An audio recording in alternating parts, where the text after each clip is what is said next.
जय श्री बृहस्पति देव, जय गुरुदेव। प्रिय सनातनी भाइयों बहनों, माताओं बहनों और धर्म प्रेमी दर्शकों, नमस्कार और सादर जय बृहस्पति। आज का पावन गुरुवार बृहस्पति देव की अपार कृपा से अत्यंत शुभ और मंगलकारी है। धर्मशास्त्रों में लिखा है कि जब जब धरती पर दुख, दरिद्रता, कलह और अज्ञान का अंधकार फैलता है, तब तब भगवान स्वयं बृहस्पति रूप में अवतरित होकर समस्त जगत का कल्याण करते हैं। बृहस्पति ग्रहों के गुरु हैं, देवताओं के आचार्य हैं और समस्त सुख, समृद्धि, बुद्धि, विवेक तथा भाग्य के स्वामी हैं। जहां बृहस्पति की कृपा दृष्टि पड़ती है, वहां गरीबी भाग जाती है, रोग दूर हो जाते हैं, कलह समाप्त हो जाता है और मन में अपार शांति का वास होता है। जैसे सूर्योदय होते ही सारा अंधकार स्वतः नष्ट हो जाता है, उसी प्रकार बृहस्पति देव का नाम स्मरण मात्र से जीवन के समस्त कष्ट भस्म हो जाते हैं। हम सब ने जीवन में कभी ना कभी ऐसा अनुभव किया है। मेहनत करते हैं पर फल नहीं मिलता, धन आता है पर रुकता नहीं, परिवार है पर सुख शांति नहीं, सब कुछ है फिर भी मन खाली खाली सा लगता है। यह इसलिए क्योंकि हमारा भाग्य का द्वार तो खुला है, पर उसकी चाबी अभी हमारे पास नहीं है। और वह चाबी है बृहस्पति देव का व्रत, उनकी पूजा, उनकी कथा और उनकी कृपा। आज हम आपके समक्ष प्रस्तुत करने जा रहे हैं सदियों से चली आ रही, लाखों घरों में सुख शांति लाने वाली, भाग्य जागृत करने वाली वह पावन बृहस्पति व्रत कहास की दिव्य कथा, जिसे सुनने मात्र से जीवन के सारे दुख, संकट और दरिद्रता दूर हो जाते हैं। गरुड़ पुराण में स्पष्ट वचन है, जो व्यक्ति व्रत कथा को अधूरा छोड़ देता है, वह अपने ही पुण्य के मार्ग में बाधा डालता है। अतः आपसे विनम्र निवेदन है कि हमारे चैनल सनातन टीच को अवश्य सब्सक्राइब करें। आपका एक सब्सक्राइब सिर्फ क्लिक नहीं, यह धर्म सेवा में हम सबका साझा कदम है। यही हमारा संकल्प है, यही हमारा प्रयास और यही हमारी शक्ति। तो चलिए भक्ति से जुड़कर मन को शांत कर गुरुवार व्रत की इस मंगलमय कथा का प्रारंभ करते हैं। इस कथा को आरंभ से अंत तक श्रद्धा और एकाग्र मन से अवश्य सुने, क्योंकि हो सकता है आज का कोई एक शब्द, कोई एक प्रसंग आपके बंद भाग्य के ताले खोल दे और आपके जीवन में सुख, समृद्धि, संतान, वैभव और शांति का सूरज उगाए। तो आइए दोनों हाथ जोड़कर मन को एकाग्र करके श्रद्धा भाव से बोलिए, जय बृहस्पति देव, जय गुरुदेव। और अब आरंभ करते हैं यह परम पावन बृहस्पति व्रत कथा। बोलो बृहस्पति महाराज की जय। भारतवर्ष में एक प्रतापी और दानी राजा विक्रमादित्य राज्य करता था।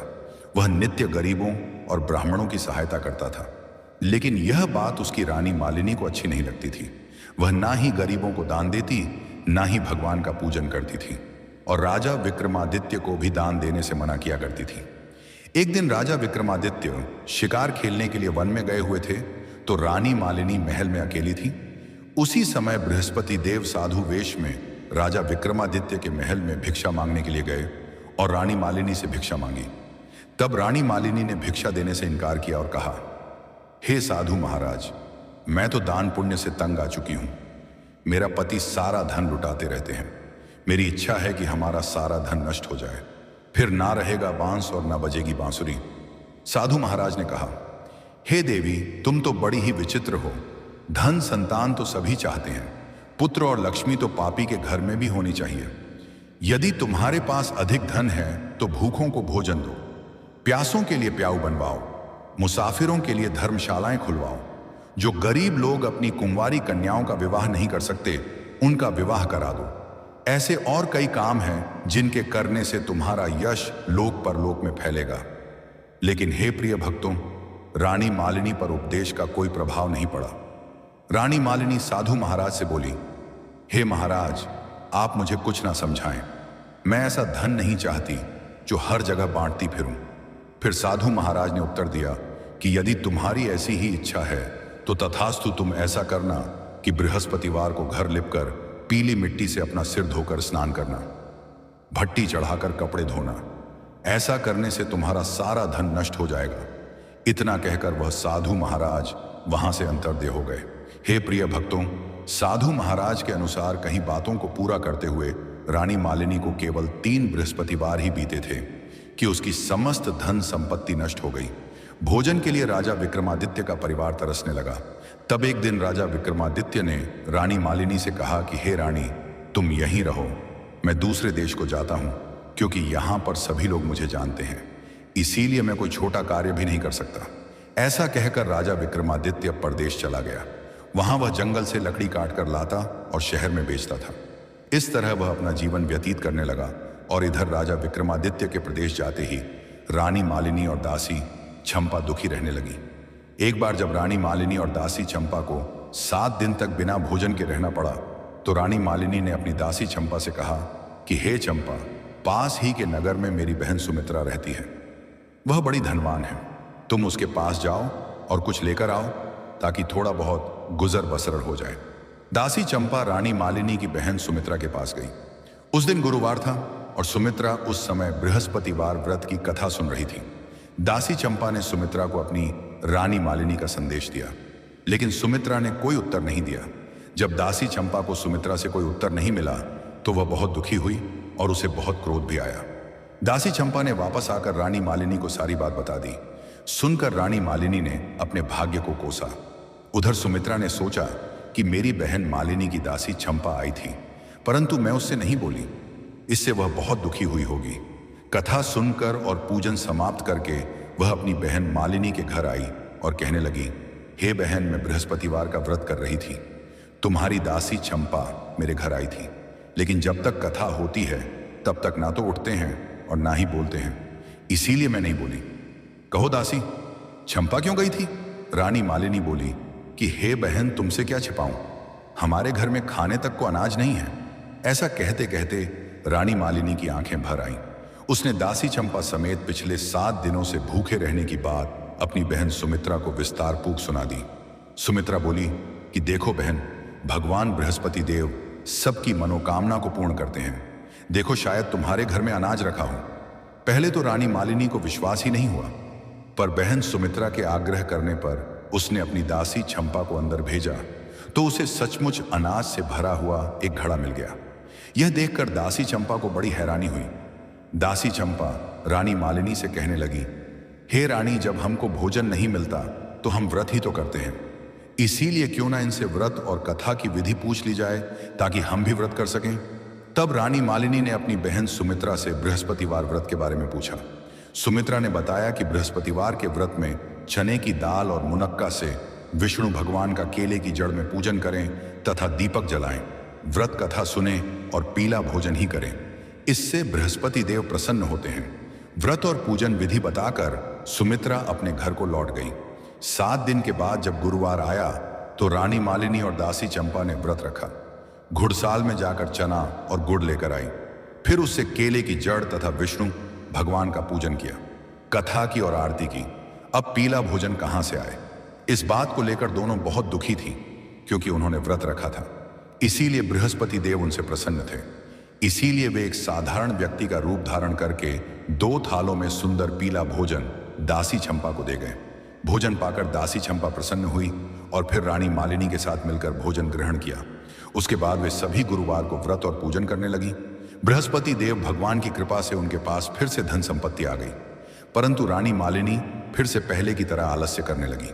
यह देखकर दासी चंपा बोली कि देखो रानी, तुम पहले भी इस प्रकार आलस्य करती थी, तुम्हें धन रखने में कष्ट होता था, इस कारण सभी धन नष्ट हो गया था, और अब जब भगवान बृहस्पति देव की कृपा से धन मिला है तो तुम्हें फिर से आलस्य होता है।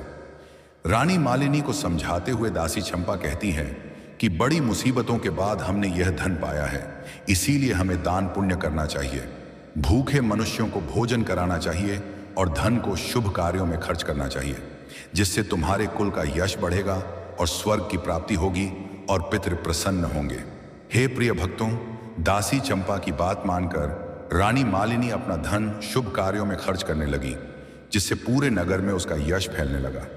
एक दिन रानी मालिनी और दासी चंपा आपस में विचार करने लगी कि ना जाने राजा विक्रमादित्य किस दशा में होंगे, उनकी कोई खोज खबर भी नहीं है।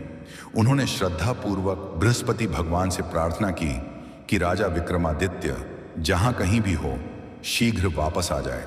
उधर राजा विक्रमादित्य प्रदेश में बहुत दुखी रहने लगा। वह प्रतिदिन जंगल से लकड़ियां काट कर लाता और उसे शहर में बेचकर अपने दुखी जीवन को बड़ी कठिनता से व्यतीत कर रहा था। एक दिन दुखी होकर अपनी पुरानी बातों को याद करके वह राजा विक्रमादित्य रोने लगा और उदास हो गया। उसी समय राजा विक्रमादित्य के पास बृहस्पति देव साधु के वेश में आकर बोले, हे लकड़हारे, तुम इस सुनसान जंगल में किस चिंता में बैठे हो, मुझे बताओ। यह सुनकर राजा विक्रमादित्य की आंखों में आंसू आ गए। राजा विक्रमादित्य ने हाथ जोड़कर साधु महाराज को प्रणाम किया और संपूर्ण कहानी सुना दी। महात्मा तो दयालु होते हैं। उन्होंने राजा विक्रमादित्य से कहा कि हे राजन, तुम्हारी पत्नी मालिनी ने बृहस्पतिवार के दिन बृहस्पति भगवान का निरादर किया है, जिसके कारण रुष्ट होकर उन्होंने तुम्हारी यह दशा की थी। अब तुम चिंता को दूर करके मेरे कहने पर चलो तो तुम्हारे सभी कष्ट दूर हो जाएंगे और भगवान तुम्हें पहले से भी अधिक संपत्ति देंगे। देखो, अब तुम्हारी पत्नी मालिनी ने बृहस्पतिवार का व्रत शुरू कर दिया है। अब तुम भी बृहस्पतिवार का व्रत शुरू करके चने की दाल और गुड़ जल के लोटे में डालकर केले का पूजन करो। फिर कथा कहो या सुनो, भगवान तुम्हारी सभी मनोकामनाओं को पूर्ण करेंगे। साधु के ऐसे वचन सुनकर राजा विक्रमादित्य बोले, हे प्रभु, मुझे लकड़ी बेचकर इतना पैसा नहीं मिलता जिससे भोजन के उपरांत कुछ बचा सकूं, और रात को मैंने अपनी रानी मालिनी को व्याकुल देखा है। मेरे पास कोई साधन भी नहीं है जिससे मैं उसकी खबर मंगा सकूं।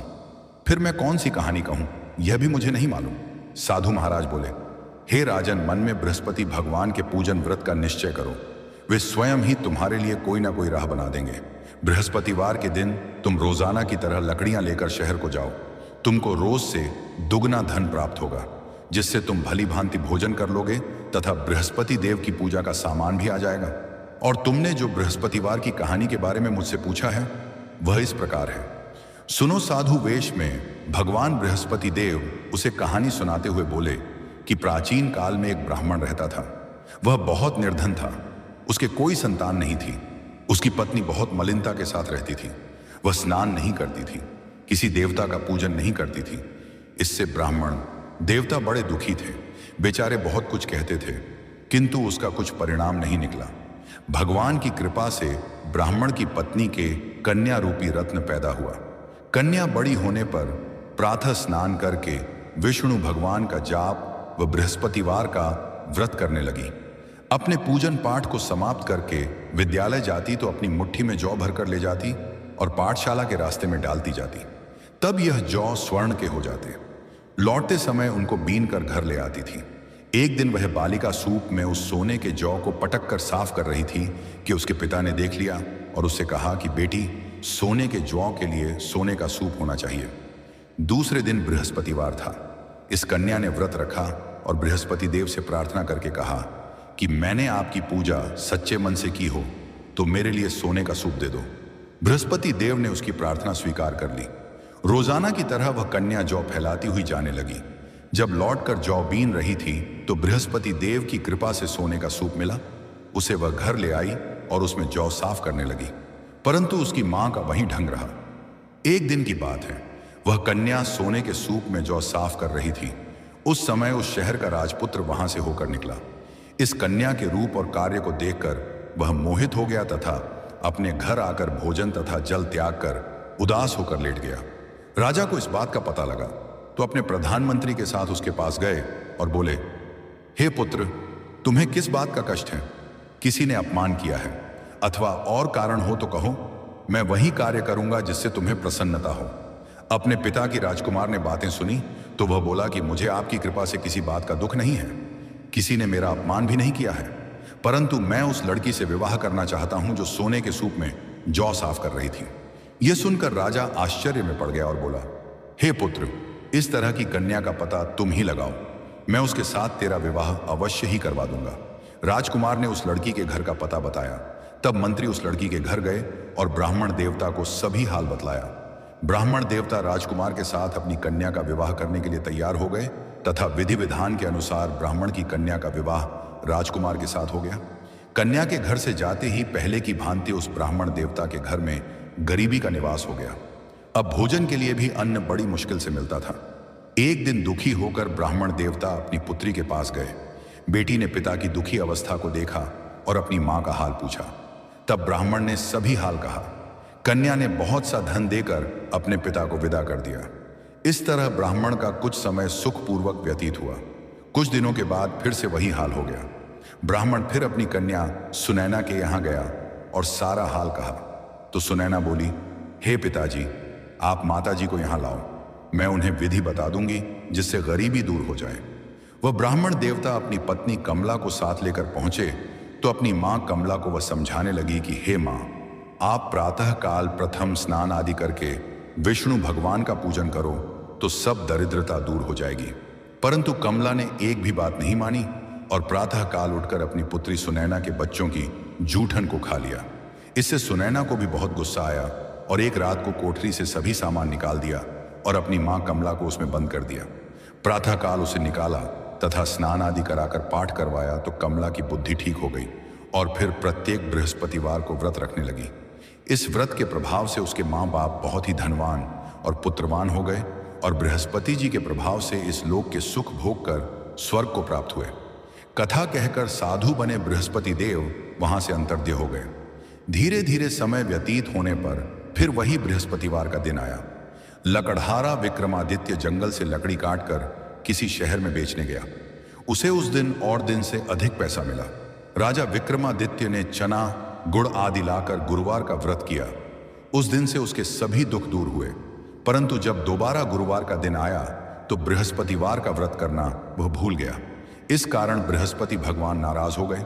उस दिन उस नगर के राजा धीरसेन ने विशाल यज्ञ का आयोजन किया तथा शहर में यह घोषणा करा दी कि कोई भी मनुष्य अपने घर में भोजन ना बनाए, ना आग जलाए। समस्त जनता मेरे यहां भोजन करने आए। इस आज्ञा को जो नहीं मानेगा उसे फांसी दी जाएगी। इस तरह की घोषणा संपूर्ण नगर में करवा दी गई। राजा धीरसेन की आज्ञा के अनुसार शहर के सभी लोग भोजन करने गए, लेकिन लक्कड़हारा विक्रमादित्य कुछ देर से पहुंचा। इसीलिए राजा धीरसेन उसको अपने साथ घर ले गए और घर ले जाकर भोजन करा रहे थे तो रानी पद्मावती की दृष्टि उस घंटी पर पड़ी जिस पर उसका हार लटका था। वह वहां पर दिखाई नहीं दिया। रानी पद्मावती ने निश्चय किया कि मेरा हार इस मनुष्य ने चुरा लिया है। उसी समय सिपाहियों को बुलाकर उसको कारागार में डलवा दिया गया। जब लकड़हारा विक्रमादित्य कारागार में पड़ गया और बहुत दुखी होकर सोचने लगा कि ना जाने कौन से पूर्व जन्म के कर्म से मुझे यह दुख प्राप्त हुआ है, और उसी साधु को याद करने लगा जो कि जंगल में मिला था। उसी समय तत्काल बृहस्पति देव साधु के रूप में प्रकट हुए और उसकी दशा को देखकर कहने लगे, अरे मूर्ख, तूने बृहस्पति देव की कथा नहीं की, इस कारण तुझे दुख प्राप्त हुआ है। अब चिंता मत कर। बृहस्पतिवार के दिन कारागार के दरवाजे पर 4 पैसे पड़े मिलेंगे। उनसे तू बृहस्पति देव की पूजा करना, तेरे सभी कष्ट दूर हो जाएंगे। बृहस्पतिवार के दिन उसे 4 पैसे मिले। लकड़हारे विक्रमादित्य ने कथा कही। उसी रात्रि को बृहस्पति देव ने उस नगर के राजा धीरसेन को स्वप्न में कहा कि हे राजन, तुमने जिस आदमी को जेल में बंद कर दिया है वह निर्दोष है। वह एक राजा है, उसे छोड़ देना। रानी पद्मावती का हार उसी कुंडी पर लटका है। अगर तू ऐसा नहीं करेगा तो मैं तेरे राज्य को नष्ट कर दूंगा। इस तरह रात्रि के स्वप्न को देखकर राजा धीरसेन प्रातःकाल उठा और खूंटी पर हार देखकर लकड़हारे विक्रमादित्य को बुलाकर क्षमा मांगी तथा लकड़हारे विक्रमादित्य को योग्य सुंदर वस्त्र आभूषण देकर विदा कर दिया। बृहस्पति देव की आज्ञा के अनुसार लकड़हारा विक्रमादित्य अपने नगर को चल दिया। राजा विक्रमादित्य जब अपने नगर के निकट पहुंचा तो उसे बड़ा आश्चर्य हुआ। नगर में पहले से भी अधिक बाग, तालाब, कुएं तथा बहुत सी धर्मशालाएं, मंदिर आदि बन गए हैं। राजा विक्रमादित्य ने पूछा, यह किसका बाग और धर्मशाला है? तब नगर के सभी लोग कहने लगे कि यह सब रानी मालिनी और दासी चंपा के हैं। तो राजा विक्रमादित्य को यह सुनकर आश्चर्य हुआ और गुस्सा भी आया कि रानी मालिनी के पास इतना पैसा कहां से आ गया। जब रानी मालिनी ने यह खबर सुनी कि राजा विक्रमादित्य आ रहे हैं तो उन्होंने दासी चंपा से कहा, हे चंपा, देख राजा विक्रमादित्य हमको कितनी बुरी हालत में छोड़कर गए थे। हमारी ऐसी हालत देखकर वह लौट ना जाए, इसीलिए तू दरवाजे पर खड़ी हो जा। आज्ञा अनुसार दासी चंपा दरवाजे पर खड़ी हो गई। राजा विक्रमादित्य आए तो उन्हें अपने साथ लेकर आई। तब राजा विक्रमादित्य ने क्रोध करके अपनी रानी मालिनी से पूछा कि यह धन तुम्हें कैसे प्राप्त हुआ है? तब उन्होंने कहा, हमें यह सब धन बृहस्पति देव के इस व्रत के प्रभाव से प्राप्त हुआ है। राजा विक्रमादित्य ने निश्चय किया कि 7 रोज बाद तो सभी बृहस्पति देव का पूजन करते हैं, लेकिन मैं प्रतिदिन 3 बार कहानी तथा रोज व्रत किया करूंगा। अब हर समय राजा विक्रमादित्य के दुपट्टे में चने की दाल बंधी ही रहती तथा दिन में 3 बार कहानी कहता। एक रोज राजा विक्रमादित्य ने सोचा कि चलो अपनी बहन राजकुमारी शोभा के यहाँ हो आए। इस तरह निश्चय करके राजा विक्रमादित्य घोड़े पर सवार होकर अपनी बहन राजकुमारी शोभा के यहाँ को चलने लगा। रास्ते में उसने देखा कि कुछ आदमी एक मुर्दे को लिए जा रहे हैं। उन्हें रोककर राजा विक्रमादित्य कहने लगा, अरे भाइयों, मेरी बृहस्पति देव की कथा सुन लो। वे बोले, लो हमारा तो आदमी मर गया, इसको अपनी कथा की पड़ी है। परंतु कुछ आदमी बोले, अच्छा कहो, हम तुम्हारी कथा भी सुनेंगे। राजा विक्रमादित्य ने दाल निकाली और जब कथा आदि हुई ही थी कि मुर्दा हिलने लगा, और जब कथा समाप्त हो गई तो राम राम करके मनुष्य उठकर खड़ा हो गया। आगे रास्ते में उसे एक किसान रामदास खेत में हल चलाता हुआ मिला। राजा विक्रमादित्य ने उसे देखा और उससे बोले कि अरे भैया, तुम मेरे बृहस्पतिवार की कथा सुन लो। किसान रामदास बोला, जब तक मैं तेरी कथा सुनूंगा तब तक 4 हरिया जोत लूंगा, जा अपनी कथा किसी और को सुनाना। इस तरह राजा विक्रमादित्य आगे चलने लगा। राजा विक्रमादित्य के हटते ही बैल पछाड़ खाकर गिर गए तथा किसान रामदास के पेट में बड़ी जोर का दर्द होने लगा। उस समय उसकी मां लक्ष्मी रोटी लेकर आई। उसने जब यह देखा तो अपने पुत्र रामदास से सब हाल पूछा, पर बेटे ने सभी हाल कह दिया। तो बुढ़िया लक्ष्मी दौड़ी दौड़ी उस घुड़सवार के पास गई और उससे बोली कि मैं तेरी कथा सुनूंगी, तू अपनी कथा मेरे खेत पर चलकर ही कहना। राजा विक्रमादित्य ने बुढ़िया लक्ष्मी के खेत पर जाकर कथा कही, जिसके सुनते ही वह बैल उठ खड़े हुए तथा किसान रामदास के पेट का दर्द भी बंद हो गया। राजा विक्रमादित्य अपनी बहन राजकुमारी शोभा के घर पहुंचा। राजकुमारी शोभा ने भाई की खूब मेहमानी की। दूसरे रोज प्रातःकाल राजा विक्रमादित्य जगा तो वह देखने लगा कि सब लोग भोजन कर रहे हैं। राजा विक्रमादित्य ने अपनी बहन राजकुमारी शोभा से कहा, ऐसा कोई मनुष्य है जिसने भोजन नहीं किया हो? मेरी बृहस्पतिवार की कथा सुन लें। राजकुमारी शोभा बोली, हे भैया, यह देश ऐसा ही है। पहले यहां लोग भोजन करते हैं, बाद में अन्य काम करते हैं। अगर कोई पड़ोस में हो तो देख आती हूं। वह ऐसा कहकर देखने चली गई, परंतु उसे कोई भी ऐसा व्यक्ति नहीं मिला जिसने भोजन नहीं किया हो। इसीलिए वह कुम्हार भोलनाथ के घर गई, जिसका लड़का बीमार था। उसे मालूम हुआ कि उनके यहां 3 रोज से किसी ने भी भोजन नहीं किया है। राजकुमारी शोभा ने अपने भाई की कथा सुनने के लिए कुम्हार भोलनाथ से कहा और वह तैयार हो गया। राजा विक्रमादित्य ने जाकर बृहस्पतिवार की कथा कही, जिसको सुनकर उसका लड़का ठीक हो गया। अब तो राजा विक्रमादित्य की प्रशंसा होने लगी। एक रोज राजा विक्रमादित्य ने अपनी बहन राजकुमारी शोभा से कहा, हे बहन, हम अपने घर को जाएंगे, तुम भी तैयार हो जाओ। राजकुमारी शोभा ने अपनी सास से कहा तो सास ने कहा कि हाँ, चली जा, परंतु अपने लड़कों को मत ले जाना, क्योंकि तेरे भाई के कोई औलाद नहीं है। राजकुमारी शोभा ने अपने भैया से कहा, हे भैया, मैं तो चलूंगी, पर कोई बालक नहीं जाएगा। राजा विक्रमादित्य बोला, जब कोई बालक नहीं चलेगा तब तुम भी क्या करोगे? बड़े दुखी मन से राजा विक्रमादित्य अपने नगर को लौट आया।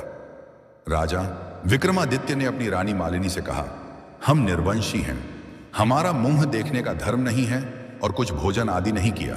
रानी मालिनी बोली, हे प्रभु, बृहस्पति देव ने हमें सब कुछ दिया है, वह हमें औलाद अवश्य देंगे।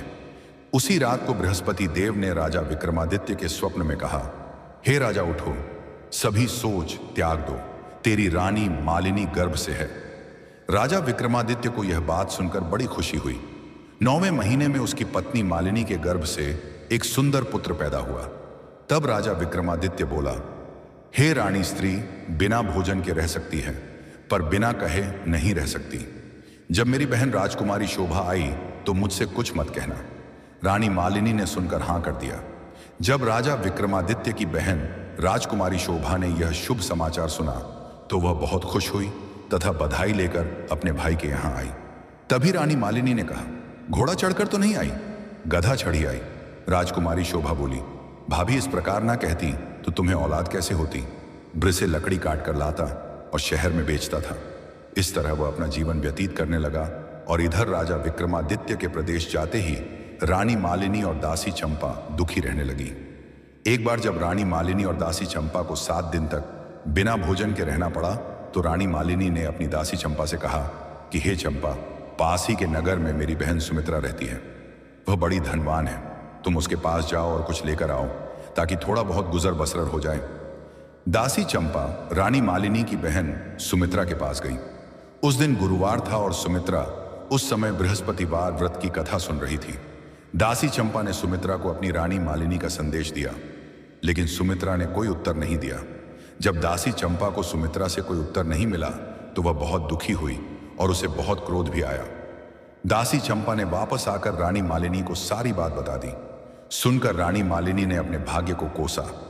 उधर सुमित्रा ने सोचा कि मेरी बहन मालिनी की दासी चंपा आई थी, परंतु मैं उससे नहीं बोली, इससे वह बहुत दुखी हुई होगी।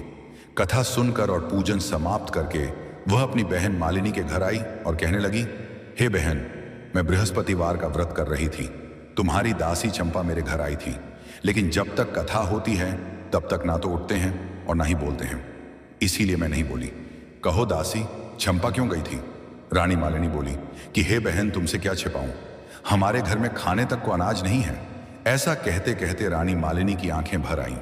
उसने दासी चंपा समेत पिछले 7 दिनों से भूखे रहने की बात अपनी बहन सुमित्रा को विस्तारपूर्वक सुना दी।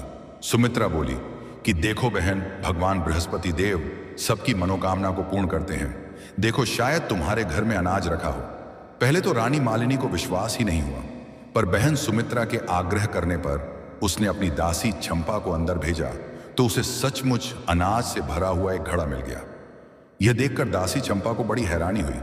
दासी चंपा रानी मालिनी से कहने लगी, हे रानी, जब हमको भोजन नहीं मिलता तो हम व्रत ही तो करते हैं, इसीलिए क्यों ना इनसे व्रत और कथा की विधि पूछ ली जाए ताकि हम भी व्रत कर सकें।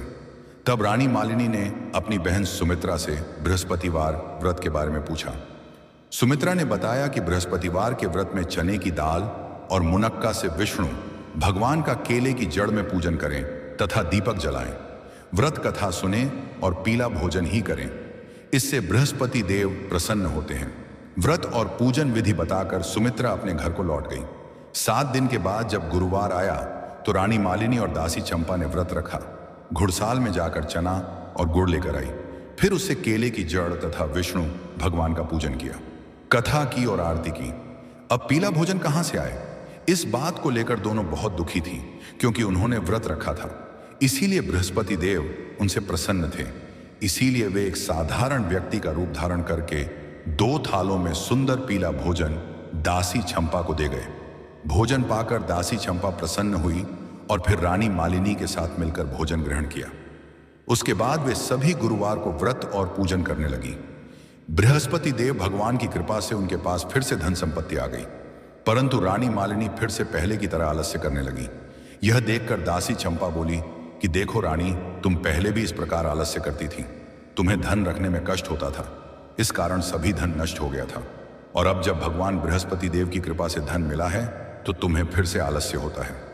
रानी मालिनी को समझाते हुए दासी चंपा कहती है कि बड़ी मुसीबतों के बाद हमने यह धन पाया है, इसीलिए हमें दान पुण्य करना चाहिए, भूखे मनुष्यों को भोजन कराना चाहिए और धन को शुभ कार्यों में खर्च करना चाहिए, जिससे तुम्हारे कुल का यश बढ़ेगा और स्वर्ग की प्राप्ति होगी और पितृ प्रसन्न होंगे। हे प्रिय भक्तों, दासी चंपा की बात मानकर रानी मालिनी अपना धन शुभ कार्यों में खर्च करने लगी, जिससे पूरे नगर में उसका यश फैलने लगा। एक दिन रानी मालिनी और दासी चंपा आपस में विचार करने लगी कि ना जाने राजा विक्रमादित्य किस दशा में होंगे, उनकी कोई खोज खबर भी नहीं है। उन्होंने श्रद्धापूर्वक बृहस्पति भगवान से प्रार्थना की कि राजा विक्रमादित्य जहां कहीं भी हो शीघ्र वापस आ जाए। उधर राजा विक्रमादित्य प्रदेश में बहुत दुखी रहने लगा। वह प्रतिदिन जंगल से लकड़ियां काट कर लाता और उसे शहर में बेचकर अपने दुखी जीवन को बड़ी कठिनता से व्यतीत कर रहा था। एक दिन दुखी होकर अपनी पुरानी बातों को याद करके वह राजा विक्रमादित्य रोने लगा और उदास हो गया। उसी समय राजा विक्रमादित्य के पास बृहस्पति देव साधु के वेश में आकर बोले, हे लकड़हारे, तुम इसह लकड़हारे, तुम इस तरह दुखी होकर क्यों रो रहे हो? कौन सा भार तुम्हारे हृदय पर है? राजा विक्रमादित्य ने उस साधु को देखा। उनके वचनों में अजीब सी करुणा थी। वह बोले, हे साधु महाराज, मैं कौन हूं, क्या था, यह सब अब किसे बताऊं? एक समय मैं बड़े सम्मान और वैभव से रहता था, पर आज मेरी दशा देखिए, जंगल में लकड़ियां काटकर अपना जीवन चला रहा हूं। न अपना राज्य, न अपनी रानी, न अपनी प्रजा, सब कुछ मुझसे दूर हो गया है। साधु रूप में खड़े बृहस्पति देव मुस्कुराए और बोले, हे वत्स, मनुष्य के जीवन में सुख दुख तो आते ही रहते हैं, परंतु जो व्यक्ति कठिनाइयों में भी अपना धैर्य नहीं खोता, वही सच्चा विजेता कहलाता है। तुम अपने जीवन से निराश मत हो। क्या तुम सच में अपने पुराने सुखों को याद करके दुखी हो या किसी और कारण से? राजा विक्रमादित्य ने करुण स्वर में कहा, हे प्रभु, मैं केवल अपने लिए दुखी नहीं हूं। मुझे चिंता है कि मेरी रानी मालिनी किस दशा में होगी, मेरा राज्य किस हाल में होगा। मैंने उनका साथ छोड़ दिया, यह सोचकर ही मेरा मन रो पड़ता है। साधु ने कहा, वत्स, यदि तुम्हारी निष्ठा सच्ची है तो भगवान तुम्हारी सहायता अवश्य करेंगे। परंतु एक बात बताओ, तुम्हारे जीवन में जो कष्ट आए, क्या तुमने कभी सोचा कि यह क्यों आए? राजा ने सिर झुका लिया। हे प्रभु, शायद मेरे ही कर्म थे, मेरे ही दंभ और आलस्य ने मुझे इस दशा में ला दिया। साधु रूप में बृहस्पति देव ने कहा, वत्स, भगवान कभी किसी को बिना कारण दुख नहीं देते।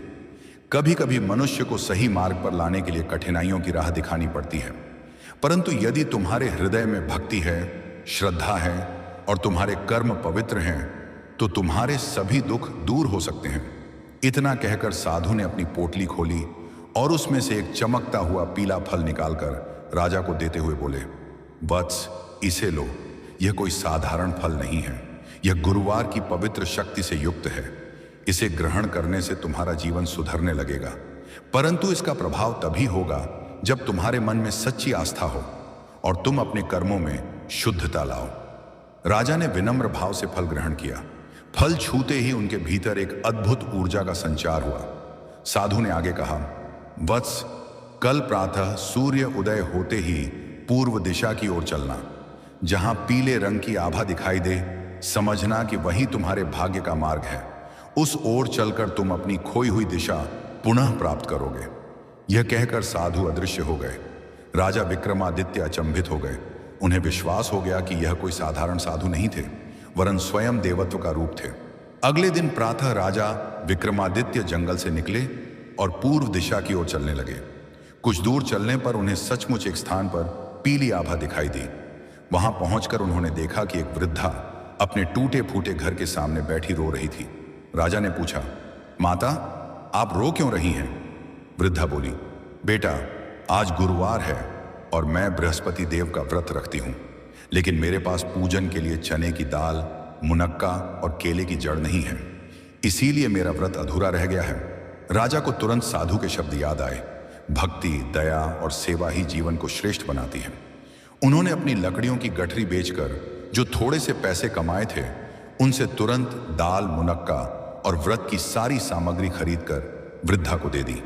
वृद्धा अत्यंत प्रसन्न होकर बोली, बेटा, आज तुमने मेरा व्रत बचा लिया। भगवान बृहस्पति देव तुम्हें बहुत ऊंचा स्थान देंगे। तुम्हारा खोया हुआ सब कुछ तुम्हें वापस मिलेगा। वृद्धा के आशीर्वाद से राजा के हृदय में नई शक्ति जाग उठी। उसी समय आकाश से पीली रोशनी उतरी और एक दिव्य स्वर गूंजा, वत्स विक्रमादित्य, तुम्हारी परीक्षा पूरी हुई।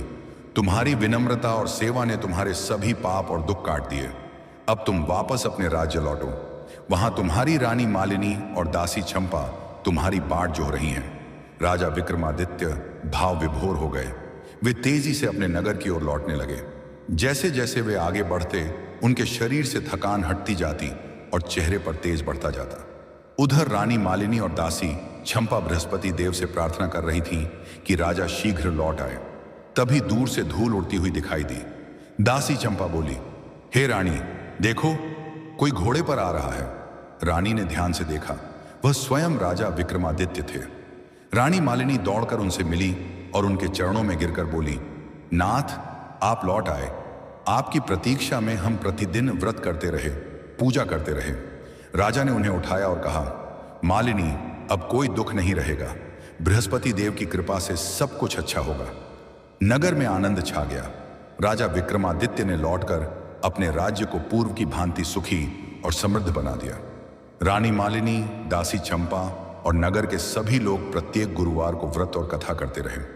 इस प्रकार बृहस्पति देव की कृपा से सबका जीवन पुनः सुखमय हो गया और उनके घर सदैव समृद्धि, शांति और मंगल का वास बना रहा। राजा विक्रमादित्य ने राज सिंहासन संभाला तो सबसे पहले उन्होंने वही साधु खोजने का आदेश दिया जिसने जंगल में उन्हें मार्ग दिखाया था। कई दिनों तक ढूंढने पर भी वह साधु कहीं दिखाई नहीं दिया। तभी एक दिन दरबार के बीच में सुनहरी आभा प्रकट हुई और उसी आभा से दिव्य स्वर गूंजा, वत्स, जिसे ढूंढने चले हो वह तुम्हारे भीतर है। तुम्हारी भक्ति, तुमची करुणा, तुम्हारी सेवा ही मैं हूं। यह सुनते ही पूरा दरबार स्तब्ध रह गया। राजा और रानी दोनों हाथ जोड़कर खड़े हो गए। उसी दिव्य स्वर ने कहा, विक्रमादित्य, अब तुम्हें 3 कार्य करने होंगे। पहला, प्रजा का कल्याण, दूसरा, धर्म का प्रचार और तीसरा, गुरुवार व्रत की महिमा को फैलाना ताकि कोई भी भूखा न रहे। यह कहते ही प्रकाश लुप्त हो गया। पहला कार्य, प्रजा का कल्याण। राजा विक्रमादित्य ने पूरे राज्य में भूखे, गरीब और बेसहारा लोगों के लिए अन्न क्षेत्र बनवाए। गुरुवार के दिन कोई भूखा न रहे, इसका विशेष आदेश दिया गया। दासी चंपा स्वयं जाकर उन अन्न क्षेत्रों की व्यवस्था देखती। जहां कोई वृद्धा या ऐसा कोई व्यक्ति मिलता जो खाना बनाने में असमर्थ हो, चंपा विशेष रूप से उनके घर भोजन भिजवाती। रानी मालिनी ने महिलाओं के लिए एक विशेष केंद्र बनाया जहां जरूरतमंद महिलाएं बुनाई, सिलाई और पीले अनाज को संग्रहित करने जैसी विधियां सीख सकती थीं। इससे लोगों में आत्मनिर्भरता बढ़ी। नगरवासी कहने लगे, जब से रानी और दासी चंपा ने घर घर दीपक जलाए हैं, हमारे जीवन में उजाला ही उजाला छा गया है। दूसरा कार्य, धर्म का प्रचार। राजा विक्रमादित्य ने राज्य भर में गुरुवार व्रत की कथा का प्रचार कराया। ब्राह्मणों, साधुओं और पुरोहितों को भेजा गया कि वे हर घर में व्रत की महिमा बताएं। जहां जहां यह कथा सुनाई गई, वहां लोगों के कष्ट दूर होने लगे। कई घरों में वर्षों से सूने पड़े कोने अचानक अनाज से भर गए। कई घरों में बरसों बाद संतान की प्राप्ति हुई। व्यापार में लाभ बढ़ा, बीमार स्वस्थ हुए। लोग यह कहने लगे, गुरुवार की पूजा ने हमारे घरों को पुनः स्वर्ग बना दिया। तीसरा कार्य, कोई भूखा न रहे। राजा विक्रमादित्य ने राज्य के सभी मंदिरों के बाहर पीला भंडारा शुरू किया। यहां गुरुवार को विशेष रूप से चने की दाल, हलवा, बेसन के लड्डू और केसर भात वितरित किया जाता। रानी मालिनी और चंपा स्वयं उस भंडारे में बैठकर प्रसाद बांटती। लोग उन्हें आशीर्वाद देते और कहते, हे रानी, पहले जिस घर में भूख का वास था, आज वही घर भूख मिटा रहा है। एक दिन पुनः अद्भुत घटना घटी। एक वृद्ध पुरुष पीले वस्त्र पहने भंडारे में आया। उसके चेहरे पर तेज था, लेकिन चाल साधारण थी। चंपा ने उन्हें बैठने के लिए कहा, पर वह वृद्ध मुस्कुराए और बोले, चंपा, क्या तुमने मुझे पहचाना नहीं? चंपा चौंक गई। रानी और राजा भी वहां पहुंच गए। वृद्ध ने अपना रूप त्यागा और उसी क्षण दिव्य प्रकाश फैला। वे स्वयं बृहस्पति देव थे। देवता ने कहा, वत्स विक्रमादित्य, तुम्हारी प्रजा सेवा, दया और धर्म पालन से अत्यंत प्रसन्न हूं। तुमने अपना कर्तव्य भली भांति निभाया है। तुम्हारा राज्य केवल पृथ्वी पर ही नहीं बल्कि स्वर्ग लोक तक प्रसिद्ध होगा। यह कहकर देवता ने 3 वरदान दिए। 1, धन संपदा कभी खत्म नहीं होगी। 2, पीढ़ियों तक गुरुवार की पूजा करने से संतति और समृद्धि बनी रहेगी।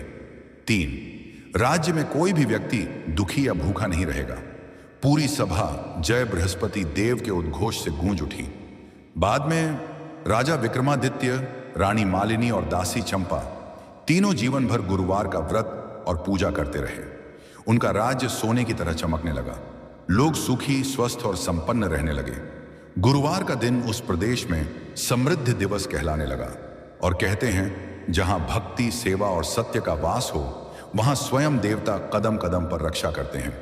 यह कथा अपने अंतिम और सबसे दिव्य चरण में पहुंच चुकी थी। राजा विक्रमादित्य, रानी मालिनी और दासी चंपा तीनों ने बृहस्पति देव की कृपा को न केवल अपने जीवन में उतारा बल्कि पूरे राज्य का स्वरूप बदल दिया। अंततः एक दिन राजा विक्रमादित्य ने विशाल सभा बुलाई। प्रजाजन, मंत्रीगण, साधु संत और दूर दूर से आए लोग उस सभा में उपस्थित हुए। राजा सिंहासन पर बैठे और उनके मुख पर अद्भुत तेज चमक रहा था। उन्होंने गंभीर और मधुर आवाज में कहा, हे प्रजाजनों, आज हमारे राज्य में जो भी सुख, शांति और समृद्धि है वह बृहस्पति देव की कृपा का परिणाम है। यह धन, यह राज्य, यह वैभव कुछ भी मेरा नहीं, यह सब ईश्वर का दिया हुआ है। इसलिए मैं चाहता हूं कि आप सभी अपने जीवन में सत्य, भक्ति और दया को स्थान दें। कोई भी व्यक्ति भूखा, दुखी या असहाय न रहे। यही हमारा धर्म है, यही हमारी विजय है। सभा तालियों और जय घोष से गूंज उठी। जय विक्रमादित्य, जय बृहस्पति देव। इधर रानी मालिनी, जो कभी अभाव और दुख से गुजरी थीं, आज अपनी प्रजा के बीच खड़ी थीं। उनके भीतर का गर्व और संतोष स्पष्ट दिख रहा था। दासी चंपा उनके पास खड़ी मुस्कुरा रही थी। रानी ने उसका हाथ पकड़कर कहा, चंपा, यदि तुम्हारी बुद्धि और सेवा न होती तो आज हम इस मुकाम तक नहीं पहुंचते। तुम केवल दासी नहीं, मेरे घर की सौभाग्य की देवी हो। चंपा की आंखों से आंसू बह निकले। वह बोली, रानी साहिबा, यह सब बृहस्पति देव की मेहर है। हमने जो कुछ किया वही हमें फल बनकर लौट आया। उसी समय आकाश में पीली रोशनी फैलने लगी, सुगंधित हवा चली और दिव्य ध्वनि गूंजी। वत्स विक्रमादित्य, तुम्हारी भक्ति सिद्ध हो गई। तुम्हारा नाम युगों युगों तक लिया जाएगा। तुम्हारा राज्य धर्म और दया का प्रतीक रहेगा। लोगों ने देखा, सूर्य जैसे तेज से एक दिव्य आकृति प्रकट हुई। वह स्वयं बृहस्पति देव थे। उन्होंने तीनों को आशीर्वाद दिया। राजा को न्याय और समृद्धि का वरदान, रानी मालिनी को सौभाग्य और शांति का वरदान, चंपा को अमर पुण्य और दुनिया भर में सम्मान का वरदान। और कहते हैं, उस क्षण पूरा राज्य मानो स्वर्ग के समान चमक उठा। प्रजाजन आनंद में डूब गए और समृद्धि की लहरें चारों ओर फैल गईं। उस दिन से गुरुवार का व्रत उस राज्य में सबसे पवित्र माना गया। हर घर में दीप जलने लगे, हर आंगन में पीला भोजन बनने लगा और हर दिल में यह विश्वास बस गया, जहां भक्ति, सत्य और दया हो, वहां भगवान स्वयं निवास करते हैं। इस प्रकार यह पावन कहानी यहीं समाप्त होती है, पर इसकी सीख सदा जीवित रहती है। व्रत, श्रद्धा और सेवा से मनुष्य का भाग्य बदल जाता है और भगवान की कृपा से असंभव भी संभव हो जाता है। समाप्त। दादी की ताननौने।